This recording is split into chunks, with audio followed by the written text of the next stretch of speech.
আসসালামু আলাইকুম। কেমন আছেন সবাই? আশা করি ভালো। আলহামদুলিল্লাহ আমিও ভালো আছি। তো আজকে আমি আপনাদের সাথে একটা ইজি রেসিপি শেয়ার করব। এটা পুডিং না, খুবই ইজি।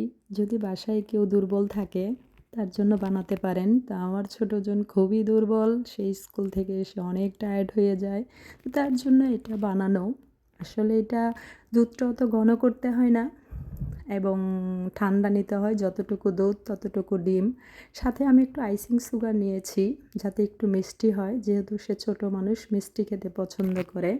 তো আমি প্রায় সময় ফেসবুকে দেখে যদি কোনো রেসিপি ট্রাই করতে চাই তাহলে সেটা উল্টো হয়, কখনো পারফেক্ট হবে না। তাই আমি চেষ্টা করি আমার মতো করে বানাতে সব সময়। তো এখন একজন আমাকে ইনবক্সে একটা কোশ্চেন করেছেন যে সুখী হতে গেলে কী লাগে। তা আমি ভাইয়া আরেকটা ভিডিওতে আপনার এই প্রশ্নের উত্তর দিব ইনশাল্লাহ।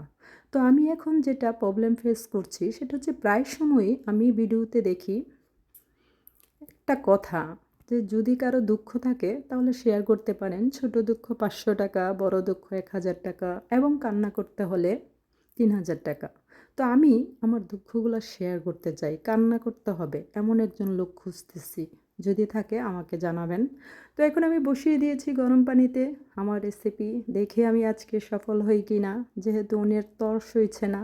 উনি বারবার এসে চামচ দিয়ে খোঁচাচ্ছে আর দেখছে এটা হয়েছে কি না। তো এখন আমি এটা নামাবো, বাট এত গরম, নামাতে আমার খবর হয়ে যাবে এটা। তো এখন আমি নামিয়ে দেখি কতটুকু সফল হয়েছি, বাট উনি এসে বারবার এটা চামচ দিয়ে খোঁচাচ্ছে, দেখছে হয়েছে কি না। তো এখন আমি বললাম তুমি কেটে খেয়ে দেখো। তো আমি যখনই কোনো রেসিপি বানাই, ওকে যখন মুখে দেওয়া হয় সে ফার্স্ট রিয়াকশনটা থাকে তার এরকম। বাট যত ভালোই হোক, সবাই ভালো থাকবেন, দোয়া করবেন। আল্লাহ হাফেজ।